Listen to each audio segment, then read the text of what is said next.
Welcome back to The Edge. New ads revenue sharing program from X. There was a speculation that UA, Universal Analytics shutdown was going to be postponed, and they're still processing data 1 month after the deadline. Google's bringing citations to the SGE results as a test.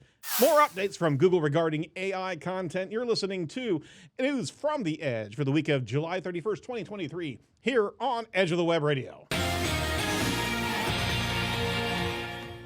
From the Edge of the Web studios, here's what we're looking at this week. 4 bloody times tries to get that intro right. 4. Count them 4. What did you do? You jinxed me. That's what you did. No idea. It was beautiful in the end. It was all worth it. Oh, thanks so much. Look at that. That's a wonderful, dulcet horn voice. Is that the description that I want to give Crystal Carter? How about that? Oh, yeah. Well, I mean, on Surf's Up, Morty's giving all the compliments in the world for Crystal, but you know what? What a pleasant voice, as opposed to what we usually have as some snarky intro interrupting voice. Crystal, how are you doing today? I'm doing really well.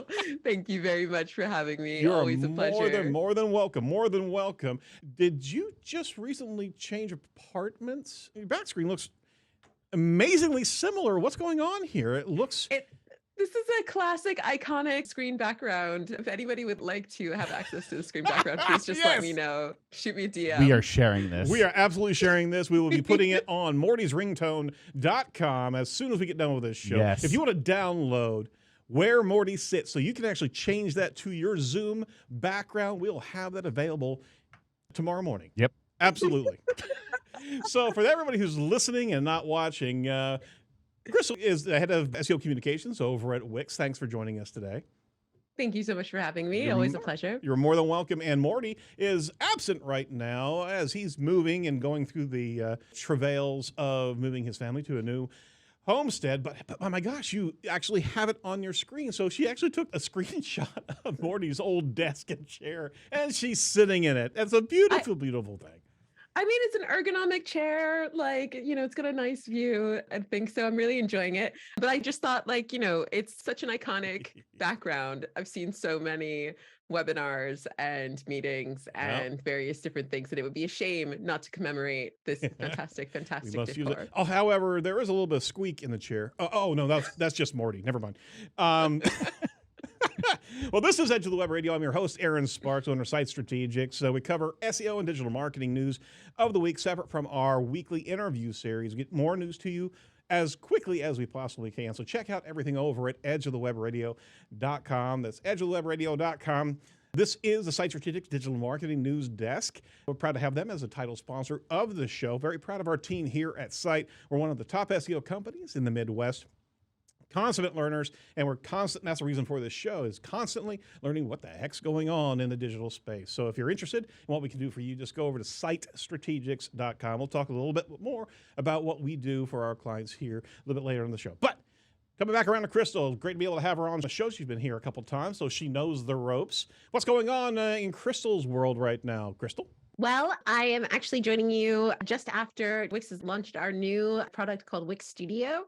So that's very exciting. I just got off of the sort of launch call just before we joined. So that's cool. Super exciting. So as the head of SEO communications, I get to see firsthand a lot of our new product rollouts for the SEO side. Mm-hmm. So our new product will include lots of SEO things that you love from the Wix Classic, but also we've built some amazing things recently, and I'm super excited about them. And it's been great to share them. So we've got an SEO assistant, we've got for blog, we have an SEO assistant for the site, lots of stuff like that. So not to jump into all Wix things, but there's been a lot of exciting things happening there. And this week, I'm also going to be joining some fantastic people like Aleda, Lily Ray, and Russ Simmons and Amanda Jordan, and many, many, many other wonderful people at MozCon. So I'll be speaking at MozCon this time next week, actually. Oh, fantastic. Well, best of luck on that. We still have to get around to MozCon. Maybe we'll be doing this next year. We're going to be going out to Brighton SEO in November, but we got to get ourselves out to these conferences more now that more and more are finally happening, right? Yes. Yeah, it's great. And it's always such a great vibe. And it's always really good to catch up with other SEOs because sometimes I feel like we're all working together anyway, because there's so many times that I'm like, how do I do this? And then I read someone's blog and I'm like, oh my gosh, you changed my life. Like you really helped me. So it's amazing to meet those people who made the tool that you use all the time, or, wrote that blog that really, really helped you to, get great results. So that's always really, really satisfying. It's great to be able to be recognized by your peers as well, because a lot of times your family doesn't know what the hell you do, right? Even some of your colleagues really don't understand that SEO thing, but I mean, the geeks of the world unite. We can all be at these conferences and share and applaud everybody, right? This is true. We got to stick together. We do have to stick together, even in the light of such finanglings and decisions from Elon Musk over at X. So let's jump into this real quick. From Search Engine Land by Nicola Agius. X launches creator ads revenue sharing program. There's a new feature that's been rolled out to help people earn a living through X, but the eligibility criteria is very high, surprisingly high. You've got to be subscribed to Blue or verified organizations. That's an $8 ticket. That's fine. You must have at least 15 million impressions on cumulative posts within the last 3 months. Yeah. Oh, wow. Okay. That's a lot. And have at least 500 followers. One of these three are kind of not aligned. Which one is it, folks? Yeah, right, precisely. 15 million impressions in the last 3 months. Yeah, that's a lot of hits. That's a lot of views. It's a lot of likes, et cetera, Wow. et cetera, et cetera. So yeah, I'll be interested to see how many people he gets taking up on that.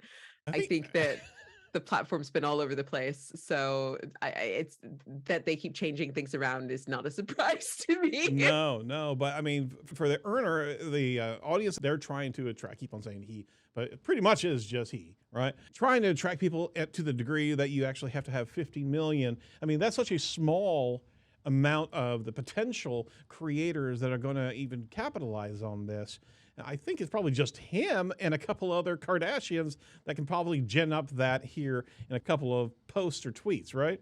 Right. And I think the other thing that's tricky about it is that they've changed around the algorithm so much in the last few months that it's very difficult for creators to do what creators do well, which is to make posts and to refine their style and to, build on that in order to engage their audience. But the algorithms have changed around so much in the last few months, it's very difficult to know what will and won't work. And also because a lot of the functionality of Twitter has changed in the last few months as well. So, imagine if Instagram got rid of hashtags and you weren't able to use hashtags anymore on Instagram. It would be a very different ballgame from what we have at the moment. So I think that, ideally what you want is a stable platform. Is that the most we can ask for?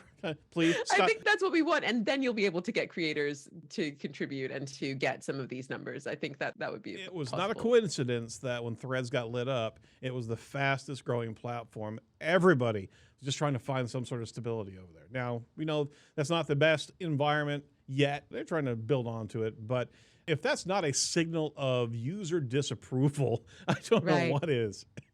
Right. And people keep trying to find something. That's a great point. Stuff in the past has been like, oh, this sounds cool. Right. Clubhouse is new and different. I'll jump on that right away. And it get that weird growth and then kind of fall off. But I think you're right. Threads was please just be something better than Twitter. Excuse me, X. X, yeah. Oh, God. I get triggered every time you say X. I don't know if you're talking about an ex-girlfriend. I know. Or, it's super awkward. And then they changed a tweet. Oh, we were talking about this before the show. Yeah. They actually changed their tweets to posts. They're actually naming them as the most generic concept of messaging, posts. Right? You were just talking about this. Tweet is in the freaking dictionary, folks. Just like Googling something. When you get your brand in the dictionary, that's such a great... Who doesn't want that? Right. My company name or a variation of my company name in the dictionary because everyone uses it so much. Right. Like if you think about something like Kleenex or like Saran wrap or Tupperware, or in England, people don't say vacuum cleaner, they say Hoover. Right. Oh, and wow. I didn't know that. That's how ingrained those brands are. And to the point where people don't even think that they are brands. So yeah, that is gold dust. And to just burn that is absolutely bonkers. Bonkers is the word you're looking for. Bonkers. He's crackers. That's what he is. Oh yeah, by the way, if you're going to build something on a high rise in San Francisco, make sure you have a building permit first. Elon, please. His giant X sign just got yanked down because he literally built it without a building permit. It wasn't an incorrectly filed one. They had no freaking permit. Oh my gosh. Oh my gosh. Yeah.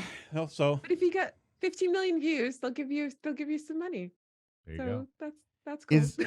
So I haven't looked. Is there a way I can even look up how many impressions I have? Like, I'm sure I have like at least 15. yeah. No, So well, I'm collectively, only. you probably have a couple more zeros on that over the course of 3 months, right? But yeah, but how do you look at that and know? Like, so let's just say I'm hitting 10 million, which I know I'm not. Right. Okay. Well, you like got the now I have an idea of what you've kind of got the effort. analytics side of Twitter that you can jump into at your own account. You can see your cumulative. Yep. Okay. Yep. I don't want to look at that. I don't want to look at mine either. Moving on. You know what you want to have a look at? You want to look at Site Strategics. They're a title sponsor of the show, 19-year-old digital marketing firm. We're based here in Indianapolis, Indiana. We specialize in entity SEO, technical SEO, search engine marketing, social media, website development, and conversion rate optimization, all focused on results-based marketing that works. We also developed a pretty unique interview methodology here at Site, utilizing our skills from 10 years doing podcasts to be able to mine subject matter expertise gold out of our clients. And that sounded very, very terrible, and it's not painful at all. However, it's a fantastic way to be able to learn and be able to provide that subject matter expertise online for our clients. So if you're interested in what we can do for you, and we swear it's not painful, just give us a call over at 877-736-4932 and let us discover what we can do for you to be able to actually pan for gold with all your team members at your... Never mind. That's a really weird statement. I'm just going to stop right there. All right. Second article that we wanted to cover from Search Engine Land from Nicola Agius as well. Universal Analytics is still processing data 1 month after sunset. UA accounts are still processing data, and they could be retired at any time. So Google still strongly advises only using GA4. And I've been watching a number of Twitter posts here over the course of the last month here. And every time someone who's actually strong in UA, is known as UA, I think Bree over at Beast Analytics posted something about GA4 and how long it still is going on. It was a cool meme that was there. But a few people jumped in there going, well, I was talking to my husband about this last night, and lo and behold, I just got unplugged. So I probably shouldn't have said anything. Breaking news right before we start recording, our operations manager said that he has seen a few of ours fall off even today. Yep. Okay. Fantastic. So, it's slipping away. Right. It's all going. You can pry the UA out of my cold, dead hands. No. It's going away, folks. So don't even look at it anymore. Just look at GA or whatever else you want to measure analytics with. We haven't talked, Crystal, we haven't talked in a while about Universal Analytics and everything. It's been a hot minute since you've been on the show. What was your take on everything GA4? Yeah, so GA4 has been very, very interesting. We, from the Wix side, we had an integration that's built in that we built with Google Analytics to help users, to make it easier for users, because I think a lot of people were having a little bit of a tricky time getting settled in, and that was one of the reasons why we did that. Yes, we all did.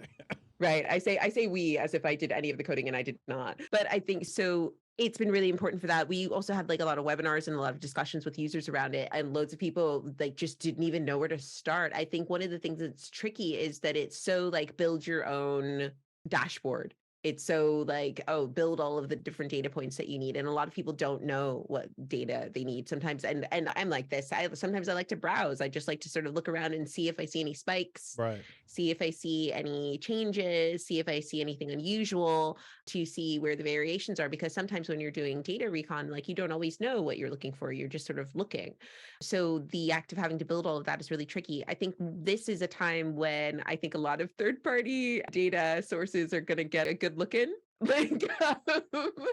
And I think that with this, at Wix, we have a lot of Wix Analytics, and I've been using that a lot personally for a lot of my projects. And I think between that and Google Search Console, which they keep shoring up Google Search Console and adding more and more features to that. Yes, they do. I think that there's going to be a lot of people relying on that kind of data. It's actually more and more informative data anyway when they're coming down to SEO, right? Because you have the inbound factor. But there's a lot of companies, you're absolutely right, have jumped in and posting, hey, whenever you're completely frustrated with GA, we're right here. And that was a great campaign for a number of these, because there are alternative analytics programs that can give you what you're looking for, at least what you were conditioned to see over time. Right. You still need to be paying attention to the user-centric base, not the session-centric base. But all things being equal, man, talk about bad brand management. We were talking about X. GA4 really kind of careened into a couple walls getting to that, right? Yeah, I think that there's some good things to it. I think yeah. that they're trying to like unify a lot of data streams and stuff by I think they're like bringing through things like YouTube analytics, and you can sort of combine data streams and stuff. We had Jill Quick on a webinar talking about it, and she's a fantastic web analytics person, and she was talking about how people think it's like moving from one car to another car, but it's not. It's like moving from a car to a helicopter. They're completely different vehicles for data, and you need to get a completely different set of skills in order to manage it. That's right. So I'm also not that surprised about is how long it's taking for them to migrate it, because there were so many different people and so many different properties using Google Analytics, and lots of people who set them up incorrectly. I've definitely logged into accounts for clients where there's like 4 or 5 different GA properties for the same website. Sometimes they've got 2 sets of codes on the web, and you're like, no, you don't need 2 tags. You need 1 tag. What is this other one? I never thought about that. Yeah. We've always seen clients that we inherited that had 3 or 4 UA tags on there, and migration. I mean, they were doing some automated migration to GA4. Google was, which tag should go over there? Right. So there's a lot of that stuff. And I think also, there was something a couple of months ago that was talking about the mobile first integration, or like Google's mobile first. And like, I still have sites in my Google Search Console which still say they're being crawled by Google Desktop. So I'm not surprised that it's taken them a while to move some of these over from You're moving UA. the entire web universe over to another platform almost. So hold on, everybody, bear with GA4 because it's still rich data, but you do have to keep your eyes open for alternative plans, especially if you're doing client reporting, right? Yeah. One's for deep diving and doing analysis when you have the patience and knowledge of and how to fly that helicopter. But if you actually have to generate client reporting and all of that's gone from, almost all of that's gone from GA4, you got to start looking outside the box, right? Yeah. Yeah. The other thing I would say is if you are somebody who is going, oh my gosh, I don't know where to start. And you are somebody who's used to UA, which I was, like somebody said, oh, how are you? I think BrightLocal had these cards and they were like, what's your skill on analytics? And I was like, on UA, 9 out of 10. I was rock star on UA. On GA4, no. So working on that. But what I would say for that is if you, in terms of reporting, Looker Studio is your absolute friend. Absolutely. Christine Lavasser is a great SEO. She did a fantastic Looker Studio dashboard that was connecting Data Studio information, so Looker Studio information to GA4. And I learned tons about how GA4 worked just from using her dashboard, because you can see a lot of the sort of familiar fields, like some of the ways that you're seeing the pages and the different audience data and things like that. So I would highly recommend checking out some of the Looker Studio dashboards. There was somebody who replicated a lot of the UA reports on Looker Studio as well. And they made it like a UA classic, right? Right. Yeah. That person is a hero. Oh, you better believe it. I put that in as one of our company bookmarks. Right. Because of that, yeah. No, absolutely. If you wouldn't mind sharing that link over to us in Slack, I'd be able to get that into the show notes. Fantastic. Here. Fantastic. All right. Third article here over at Search Engine Land by the Barry Schwartz. Google testing links directly in Search Generative Experience snapshot answers. Google's SGE AI-generated answers have failed to cite sources. The testing that they're doing right now aims to correct that. So he actually has done a number of screenshots and certainly implore you to go over to the article itself. The links are now appearing within the text answer. Until now, Google has only been showing links in the cards at the top right-hand section of the AI-generated answer. So he actually shows a number of these of what they look like right now. And it is very attractive and just so needed. Not just having the answer, but actually having the link, the citable link. And that's the most valuable thing that we can possibly get from an SEO standpoint, is to be able to have that ranking. How we're going to track that ranking, we have no bloody idea yet. And I wish all the SEO tools the best of luck to be able to try and track that down. But at least you're seeing it there. And he also did give a screenshot of what it looked like before, and it was completely blank of any citable references or sources except for the cards. So SGE. What a wild ride we're about to be on here, Crystal. We've got to have some sort of handholds to be able to see that we have value in the AI generative space for Google, right? Maybe this is the best thing that we can get so far. Yeah, and I think that there's still brand value here. So one of the ones that he shared was how much does it cost to charge an electric car? And on that particular SERP, that generative SERP, what you see is lots of references, but there's a few that are repeated. You see a few, and I've seen this in my own generative search experiments. So on this one, you see Investopedia a few times, and you also see something called Edmunds a few times.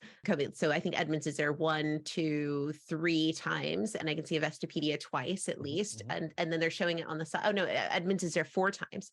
And what I think that tells me as somebody who's looking at this SERP is that like that Edmunds knows about this. Yeah. Right. Yeah. So that's giving you Huge the sort of factors. depth of knowledge that you would get from like going through a whole website, but it's giving it to you in that particular space.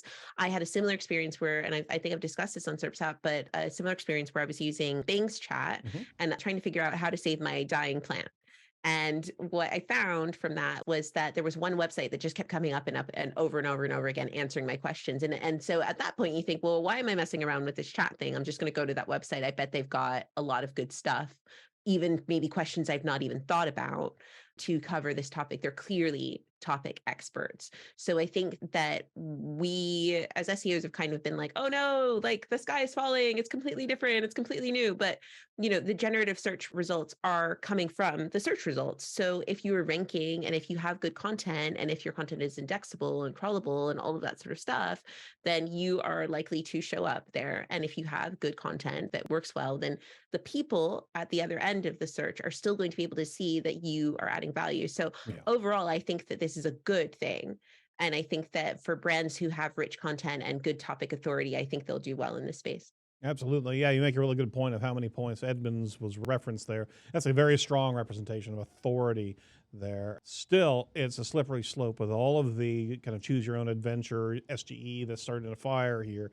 Being able to track any level of optimization consistently, we're going to be blind to so much here in the future that all we can do is just get the best authoritative content out, which was what we were supposed to be doing anyway.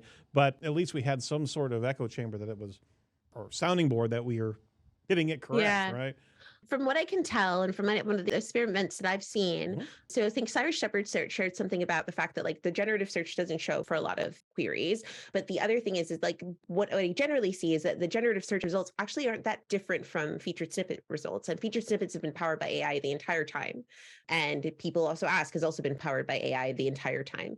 And those have always been able to use generative technology. So for instance, they would take a piece of content that had bullets and they would make it into numbers on a numbered list on a featured snippet, or they would take an extract from a table and they would put that onto the featured snippet. So I think it's an evolution. And I think that, it is tricky in terms of tracking, but I think that what we'll probably see is something similar to what we see with featured snippets is that what you will get is you will have the featured snippet for a very specific search.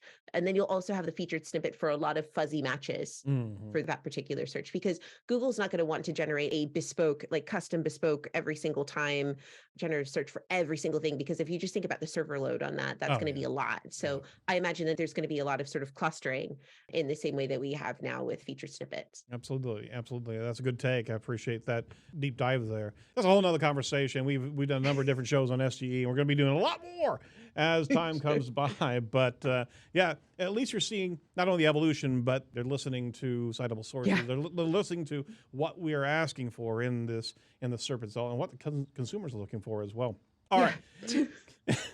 Got a lot to talk about here. I do want to swing around to one other article regarding Google updates. But before that, I want to make sure that you know about our new sponsor that's on the show here. We're proud to have BrightLocal, the all-in-one local SEO platform, as a new sponsor of The Edge. BrightLocal is the leading local search platform that helps both businesses and agencies drive more traffic, more leads from local search. You got to check this out. Not only can you get everything you need to grow your business, there are also some really good people over there. On August 30th and August 31st of this year, BrightLocal is hosting Local SEO for Good Live. This is a virtual local search conference, and it doubles as a fundraising event for a multitude of charities and NPOs close to the hearts of the experts speaking and presenting. So get a ticket or get 5.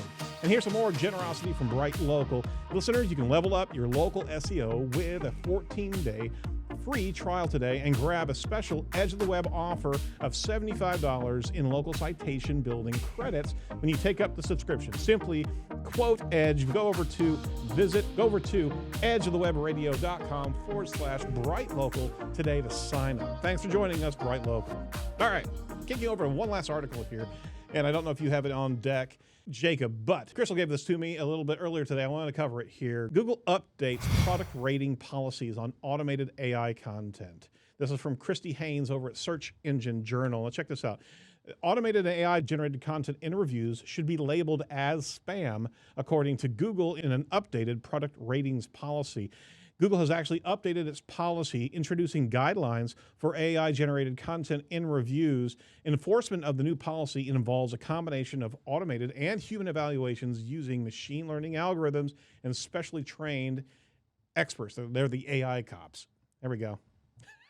Violation of these policies may result in content disapproval, warnings, and or account suspensions. Now, the reason we want to bring this one up, this is a canary in the coal mine, folks. This is Google writing some policy here. This is the first time, if I'm not mistaken, that they're doing this specifically for AI-generated content. Now, there's always been helpful content references to machine-generated content, but this one has some teeth to it, is that if you're rolling out product reviews with automated AI content, you're going to get flagged for spam. And they got some pretty specific points in here, and enforcement of the policy updates could very well lead to your account being suspended. So you toss this one at me, Crystal. What are your thoughts about this being one of the first volleys from Google?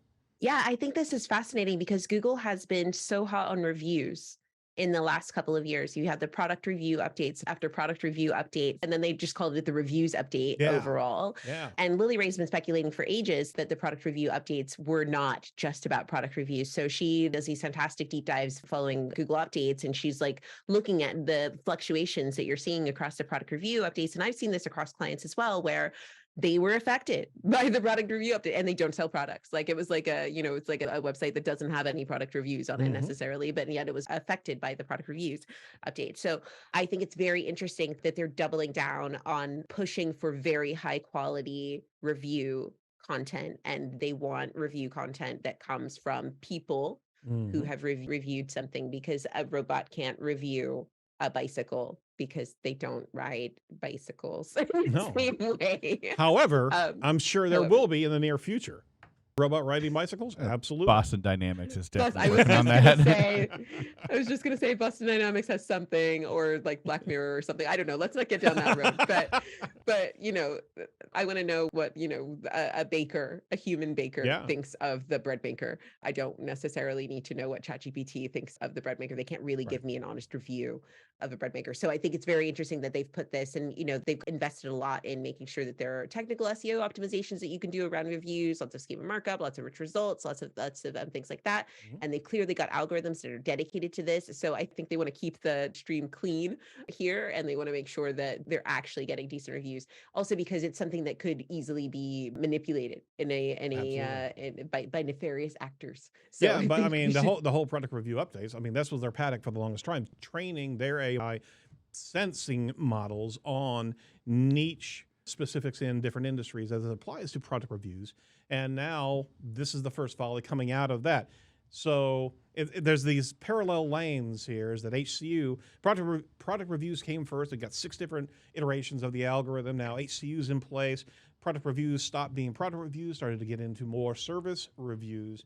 Now we see product review spam cop coming out of Google. You better believe it's going to come towards a service review session near you. And then ultimately, you're going to have spam cops in the HCU universe. See how I did there? It's like the 4 stages of Marvel right there. It's going to happen. It's going to happen. I have a quick question. We're in phase for you 4 guys. right now, by the way. I have a quick question for you guys. In the article, it says, if you identify content that has been artificially generated, you should mark it using the is spam attribute. Why are we leaving this content up? What am I missing here? Yeah, that's a point. Does that make sense? Anybody else? Like, this is clearly spam. By the way, I'm going to leave it there. So, and also it's sort of like, I found this review, like imagine you're the webmaster here. I found this review instead of clicking delete, I'm going to I'm gonna go into mark the it up. review. I'm going to open it up. I'm going to go into the HTML. Yeah. I'm going to add this tag. I'm going to close this tag. Then I'm going to press save. Yeah. I don't understand. Think about it. The mentality could be that I'm about to start earning trust on my review site if I'm actually flagging the spam AI content as it comes in. Okay, so then that brings up the question. If it's truly HTML content, then are you just flagging it as spam for the bots and everyone else who's reading it's just like, wow, look at this review. This is great. That's a good point. That's a good point. So you're building trust by saying, I identified spam, but I'm going to leave it here just in case someone else is reading it. And they're not sure if they want to buy this bicycle that was written by a robot or not. I think that's a good point there. That's really weird, right? I would say delete it. Please delete it. Just delete it for the love of God. Just delete it. All righty. Yeah, you're right. You're right. You are right. We're going to jump over some AI tools real quick. I'll let that fester a little bit. Not that we're endorsing a full use of AI, or we are huge proponents of not letting AI come into contact with the human world. If you're generating something, using it as a tool, that's great, but don't just let it fly. Don't let it fly into the project reviews. And don't let it ride a bike. And don't let it ride a bike. I agree. So some news real quick here. 15 YouTube video summarizer AI tools. Go check this out by Neil Schaefer. If you're looking for summarization of your YouTube video, he actually went through a number of tools that can actually provide some fantastic summarizations. And why do you need that? Because you got to be able to create good factual summaries for your YouTube video. This is a pretty cool set of tools that actually do just that. I ran a couple of them. I was actually pretty darn impressed. NicheBot. Find niche business ideas with AI. What could go wrong there? Like a robot that rides a bicycle. Exactly. I'm going to start a company.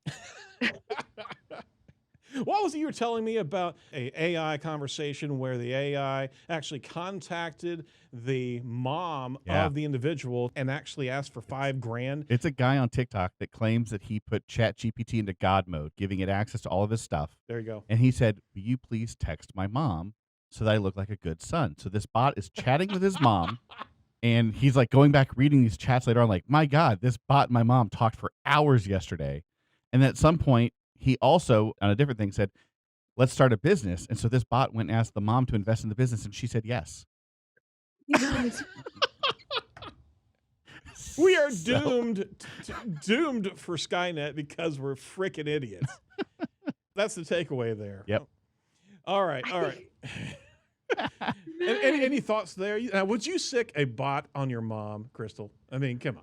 I don't think you've not met my mom, but I don't think that would fly with her. You don't think she'd fall for it? You know what we should do? We should actually try to train this on Mordy and just have an AI bot texting conversation with Mordy. See if he clues into it. Yeah. Oh, do it to Morty or make it? Oh, I thought we were making a bot that was like Morty. Oh, no. Okay. I don't want to be stricken down from the gods, right? Yeah. I mean, if I actually create that, then that is Armageddon. That's the end. But if we did it to Morty, right? Yeah. From Morty's chair. You can see it right there. Okay. All right. Last thing I came across here was actually something very cool. It's called Castmagic. Now, this is kind of neat, and I tried it out, and it is actually funky. Now, we don't get endorsed by any of these guys, so we're just trying to go through some tools and let you know what's out there. You can turn long-form audio into ready-to-use content assets instantly. Now, check this out. You can actually run a podcast through, and you're actually going to get like a series of tweets that are summations of the show itself. You're getting Instagram reels. You're getting LinkedIn posts. It's all actually going through summarization and understanding and analyzing your podcast. We are kind of blown away when we saw the type of content it's creating. It can create a 600-word blog. Again, we are over here at Edge, never recommending this stuff gets out the door without editing. But it had some really good ideas, and it really started to curate. I mean, you had hundreds of assets coming out of this audio post. Crystal, what do you think about that? I mean, I think that this taps into the reason why people are so fascinated by AI is that like in order to make content like this, it takes a lot of time. It takes a lot of time. Even to do it badly, it takes a lot of time. So something that can get you nearer to getting something that's good is fantastic. So I think that this is something that certainly people are going to give it a go. And I think you're absolutely correct in that it needs, before you publish, you need to have some quality control over it. So like Loom, for instance, started doing summaries on their videos from AI. So you do a long video and then it goes, this is about this. And there's tons of times where I'm like, that is not what I was talking about, like at all. And stuff. And that's fine. But sometimes like, it's like, it does a thing and I'm like, yeah, that's pretty much it. That'll do. That's fine. And I think it's better than something that just says like 0.2, which is what it used to say before, you know, like it would just have a number and a file thing. So I think that it's definitely something that should be used as a tool. And as you said, like these are tools that are useful for people rather than something that should replace you. So I think with AI, like actual intelligence makes it better. So if you have some actual intelligence to go alongside the AI, it will actually work for you. If you don't know what you're talking about and you don't know what a good LinkedIn post looks like, then you won't be able to make a good LinkedIn post. So what's the industry abbreviation for actual intelligence? It's AI. Oh shoot. Actual intelligence. Oh no. I think that's a soundbite of the show right there, folks. You know what? A tool that we absolutely do recommend that also has AI on the back of it. Here's a segue. InLinks is a continued sponsor of the show here. They got a new social media tool that solves that big problem. InLinks doesn't use keyword research to tell you what to talk about. It actually scans your own content and creates a social media campaign by analyzing the current content, just like we're talking about. But guess what? It's got some smart prompts. It's got some good shepherding tools in there. It creates relevant ideas from what you've already said. Now, don't use AI to write your own blog content and then ask InLinks to actually read it, because that's a copy of a copy of a copy. That would be terrible. You should not do that kind of thing. However, building a good social media campaign from your own organic content is incredibly valuable. So there's no worries about relevant call to action pages or anything like that. InLinks does all of that for you.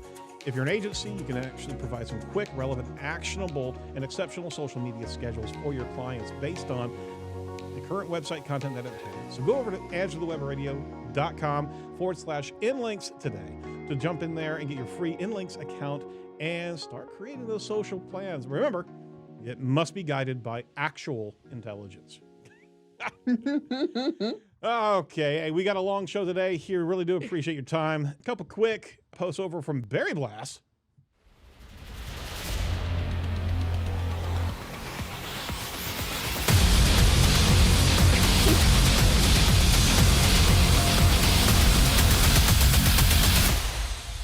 It's incredibly gratuitous, is it not, Crystal? For those of you listening, you just don't have the full aspect of the visual that we have for that Berry Blast. And it's so good. It's so good. It really is. Oh, you can't see it. No, they can't. No, but we'll send everybody a shot of Morty's chair, though. That will suffice, right? All right. From Google, content written by tapping into popular searches is likely not people-first content. From Barry Swartz over at Search Engine Roundtable. He says, Danny Sullivan, Google's search liaison, commented about a popular tactic content marketers use before writing content, using trending keyword tools to find topics that are trending or popular now. Sullivan wrote, content with the primary purpose of tapping into popular searches is probably not really people-first content and wouldn't be recommended for long-term success. Danny was responding to a question on Twitter, or X, whatever you want to call it now. He actually said, you should curate Reddit answers and create an article based on what you find. He was questioned if this would work and responded, but looking at Google's stance on AI, paraphrasing, but quality content is what matters, however it's made. I think if the post is well-structured, UX-friendly, and provides a lot of value for the reader, it should be good to go. Curated posts have been around for a while. Top 10, X according to but we will have to just see how things change. So in one respect, Danny's saying You probably should not go after top 10s. In another respect, he's saying our stance on content is to make it for people first. Content with the primary purpose of tapping into popular searches is probably not really people first. I don't understand. It seems that there's two different messages happening at the same time here. And that's never been the case, right, Crystal? Right. So I thought this one was interesting because Google's trying to walk this fine line of being like, yeah, generative search, AI generated. Also, don't use tons of AI, but do use AI, but don't use AI. So I think everyone's trying to figure out exactly how to navigate this new space.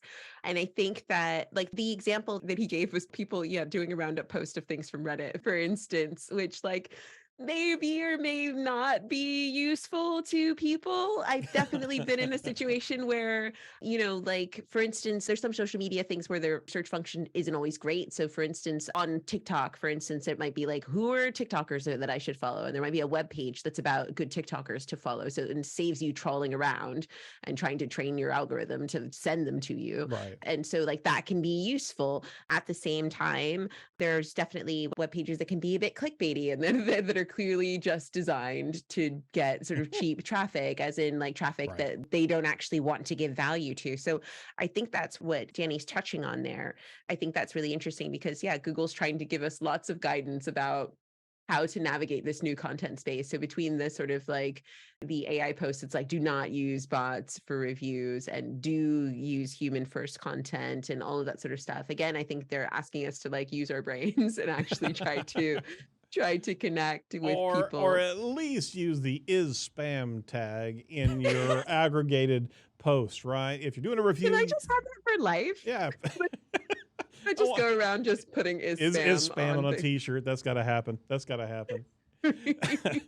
Yeah, I mean, they're trying to figure it out, and obviously it's difficult. But I mean, some of these things it's full-on common sense. Don't try to spin up something that's been spun up 3 ways from Sunday. Write your own bloody original content. Period. Right. It's not that difficult to understand. Right. Okay. Right. Hey, you know what's also not difficult to understand except where it is? It's on X every Thursday, 1 p.m. Eastern. We've got hashtag SEO chat as long as hashtags stick around. Menekem Annie is going to be on this week. So join hashtag SEO chat. I don't know what the actual topic's going to be. However, I'm sure we'll hear from Mordy at some point in time if he's not trapped in a cardboard box someplace. Highly likely. Highly. Can you imagine if his kids actually teamed up on him and got him into and wrapped him in a cardboard box, punched a couple holes in it? I have it on very good authority that Morty gets rid of his boxes very quickly. I was recording a podcast with him, and the refrigerator delivery man tried to leave the box with Morty, and he refused to accept this card. Yes. Dude, that's the biggest playground at all for kids. Morty had no time for this giant box and did not want to deal with it and sent the man away with the box. So no box for you. Oh my gosh. Now, I bet he's regretting it now because of the move. I'm just telling you. Well, that's it for Edge, except, hey, if you're on with us this long into the show, we are having a Twitter space call tomorrow, right? Or Wednesday, August 2nd. Crystal's hosting it. Who else is on that particular show? So we have Animatic Bola, who is a podcaster as well for PPC Chat Roundup podcast, and she's done 200 podcast episodes. So she'll be joining us. I'll also be joined by Mordy Oberstein, who has done over 350 podcasts. I'll be joined by this guy, Aaron. I don't know. So he's going to join us as well. He's also done 600 something podcasts. A few. Officially, it's 700, 679 or something like that. But who's counting? Who's counting, really? Approximately. Absolutely. And that was it, is that Morty's done 350 just recording himself in the bathroom. All right. And we're also going to be joined by Barry Syke, who runs Podcasts in Color, which is a directory for podcasts. So she speaks to podcasters all the time and goes to lots of podcasting events and knows exactly the kinds of things that you need to do to keep a podcast going. I think there's lots of people who know how to start a podcast, but it's another thing to keep going. It's a marathon, not a sprint. So we're going to talk about some of the tips and some of the advice that one would give to someone who wants to get going and to keep going with a successful podcast. And it's also in celebration of SERP's Up 50th podcast. It's going to be dropping next week as well. So kudos to SERP's Up, and kudos to you actually dealing with Mordy this amount of time. How do you keep that going? That's my question. Mordy is my bro. He's my guy. We have a really good time. Our team is really great. Mordy, George, Nazi, Anat, Shira, Moshe, Asaf. We've got a new person who's been working with us called Austin, who's great as well. We've got a lot of great people in the team, and in the podcast team as well. Obviously, we get a lot of support from the Edge team there. So thank you so much to y'all every week for editing out all of my ums and ahs and things. So and all of the wonderful people who joined us. So a celebration to you too. Absolutely. Thank you so much. Any final words for our digital marketing audience here? Use your actual intelligence. Get out there and do stuff on the internet. Love it. Love it. That's the ringtone for Crystal Carter from here on out. All right, that's it for The Edge this week. Check out our 2 segments of our Dr. Pete episode from Moz. We're going to be airing them both this week. We got a little bit late start last week, so we're going to drop that one in. So check out that. It's a really good conversation. Thanks to all the sponsors of the show, including our title sponsor, Site Strategics. Make sure you reach out to them and learn how we can best actually help you in your digital marketing path. If you like what you heard today, go over to ratethispodcast.com/edge. Let us know how we did. If you like this show better than Morty's shows, let Crystal know. Let her know today. ratethispodcast.com/edge. And from all of us over at Edge, stay safe, stay well, and do not be a piece of cyber driftwood. We will talk to you next week. Bye-bye.